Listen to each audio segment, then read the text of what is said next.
지적재산권, 포괄보호 규정 필요하다.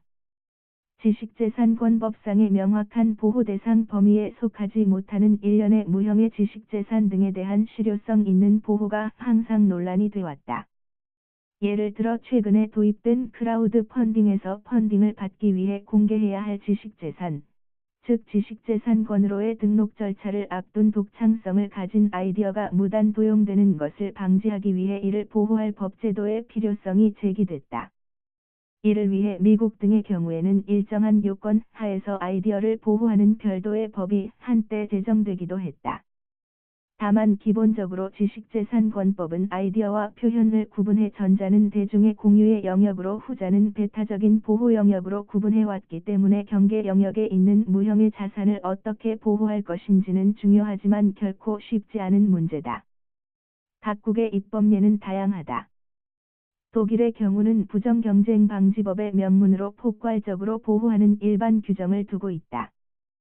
즉 경쟁자의 상품 또는 서비스에서 경쟁적 특성을 감안해 부정경쟁 행위라고 인정할 만한 특별한 사정이 있는 경우에 이를 금하고 있다. 이에 반해 미국의 경우는 계약법 내지 불법행위법상의 부정이용이라는 법리에 의해 이를 규율하고 있다. 일본의 경우는 달리 일반적인 규정보다는 불법행위법리에 의존하는 것으로 보인다. 우리나라의 경우 과거 대법원은 일정한 요건 하에서 부정경쟁으로 보고 일반 불법행위 법리에 의해 이를 보호하는 판결을 내린 바 있었다. 즉 경쟁자가 상당한 노력과 투자에 의해 구축한 성과물을 상도덕이나 공정한 경쟁 질서에 반해 자신의 영업을 위해 무단으로 이용하는 행위는 부정경쟁 행위로서 민법상의 불법행위를 구성한다는 취지다. 이러한 판례를 명문화한 것이 바로 부정경쟁방지법 제2조에 규정된 폭괄보호 규정 즉 소위 말하는 자목 규정이다. 이 규정은 일반적으로는 보호 대상이 되지 않는 아이디어라도 특별한 사정 즉 독창성을 가진 아이디어와 같이 일정한 요건을 충족하는 경우에 이를 보호할 수 있는 근거 규정이 될 수 있다. 그리고 트레이드 드레스의 경우도 달리 상표법상으로 등록이 되지 않았다고 하더라도 이를 보호할 수 있다. 나아가 현재 법원의 태도가 퍼블리시티권에 대하여는 달리 명문의 법 규정이 없다는 이유로 이의 권리성을 부인하는 입장인데 이러한 입장에도 불구하고 퍼블리시티권에 대해서도 이 조항에 의한 보호가 이른 가능할 것으로도 보인다. 따라서 본 조항은 지식재산권 관련법 즉 특허법, 디자인보호법이나 실용신안법을 포함. 다만 참고로 미국에서는 디자인보호법이나 실용신안법이 별도로 없고 특허법에 포함되어 있음, 상표법, 저작권법 그리고 부정경쟁방지법에 의해서도 제대로 보호되지 못하는 무형자산에 대한 보호 측면에서 나름대로의 의미가 있다.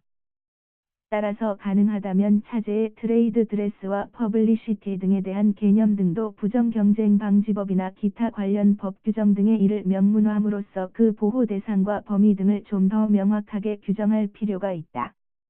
물론 트레이드 드레스의 경우는 그 이전의 상표법에서 먼저 트레이드 드레스에 대한 개념을 수용하고 이를 명문화하는 작업이 선행돼야 할 것이다. 다소 논란의 소지는 있겠지만 트레이드 드레스와 퍼블리시티권의 개념을 국내법상으로 수용하는 것은 여러 면에서 유용할 것으로 보이기 때문이다. 참고로 트레이드 드레스는 아주 쉽게 설명하자면 영업이나 거래, 트레이드에 입힌 옷, 드레스를 의미하는 것으로 즉 상품이나 서비스의 외관이나 이미지를 뜻한다. 이러한 외관이나 이미지가 식별력을 가지고 출처 등의 혼돈을 가져올 우려가 있는 경우에는 이를 보호돼야 하기 때문이다. 또한 퍼블리시티 권리는 개인의 이름, 초상, 서명, 목소리 등의 인격적인 요소가 파생되는 일련의 재산적 가치를 권리자가 독점적으로 지배하는 권리를 말한다. 따라서 이들에 대한 적정한 보호를 위하여 트레이드 드레스와 퍼블리시티권에 대한 좀 더 명확한 국내법상 수용 내지 명문화 작업이 조속하게 이루어지기를 기대해본다.